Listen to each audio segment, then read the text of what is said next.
So the new Thief game is coming out this week, and reviews have already dropped, and they're surprisingly all over the place.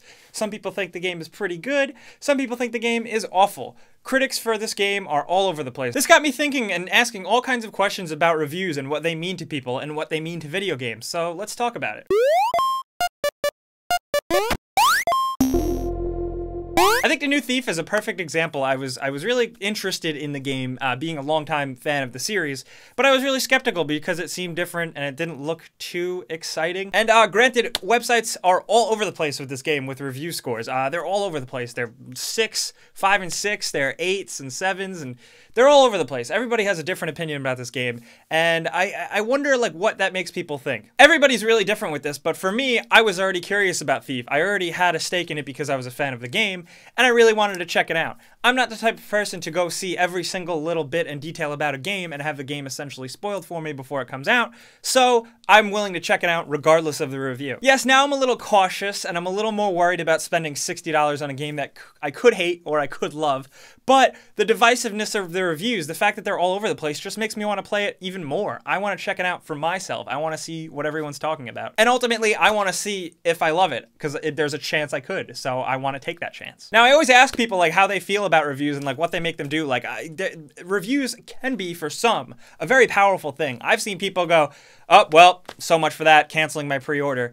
And I think that's crazy. That's just me. But I know a lot of people out there, if they find out something about a game, they don't really like it, or it's not like the greatest thing ever, then they're not into it. Now, me personally, where I do take that into account for reviews, if a game gets like a perfect score, a 10 out of 10, especially if it wasn't right on my radar, and I hear about it getting such good review scores, I'm putting it on my radar. I'm gonna check out the game. And now on the other end of the spectrum, a game I was, I knew about or I was curious about, if it actually absolutely bombs and it gets awful, awful review scores, I'm talking Aliens Colonial Marines, then I'm gonna think twice about getting it. But the middle ground is really, as much as I like enjoying reading and watching reviews, I leave it up to me. Now, I asked how you guys feel about this on Twitter, and a lot of you responded to me that Let's Plays and gameplay videos are a very important factor. And this seems to be like a growing thing, this new age of video game media. Gaming videos streamed, broadcasted online, everywhere. You can essentially play through an entire game by watching it. And there are some people that have to. Some people can't afford a lot of games. Some people don't have consoles. Some people just want to experience it. And this is a perfect example with reviews. I think it's fascinating. Like, some people really want to see the game in its regular, full form, playable form, not a trailer, not a commercial.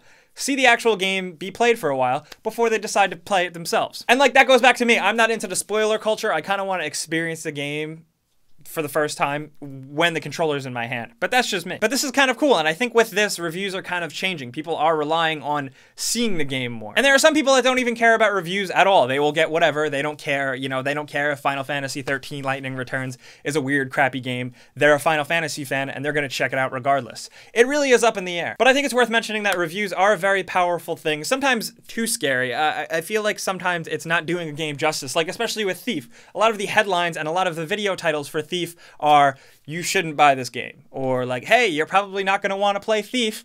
And I think that kind of sucks, especially since it's like a 6 or a 7. It's not a 2 or a 3. And don't even get me started on review scores. I'm going to make a whole other video on that. I kind of like this topic.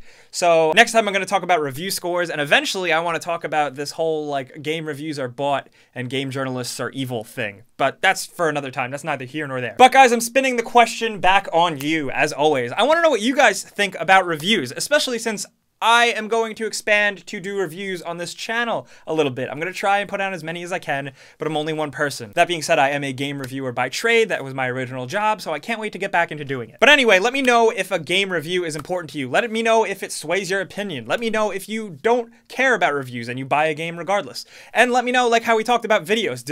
Is video important to you? Do you want to see a bunch of the game before you buy it? Maybe you see a review and you go, I'll wait and get it half price. There's a million different things. Everybody's different, so let me know in the comments. Let's talk about it. Also, one last thing, I haven't given a shout out in a while, so I want to give one to my friend Justin and his channel, Slasher JPC. He's been on YouTube for quite a while. He is a veteran of game videos, and he makes all kinds of stuff, like really quirky, awesome stuff that is hilarious to watch, and he does really solid reviews, most notably his Rambo video game review. Check it out. You can click over there to subscribe and check him out and tell him I sent you, and as always though, guys, that's it for me. I'm Jake Baldino. You can like me on Facebook, you can yell at me on Twitter, and you can subscribe because of video games.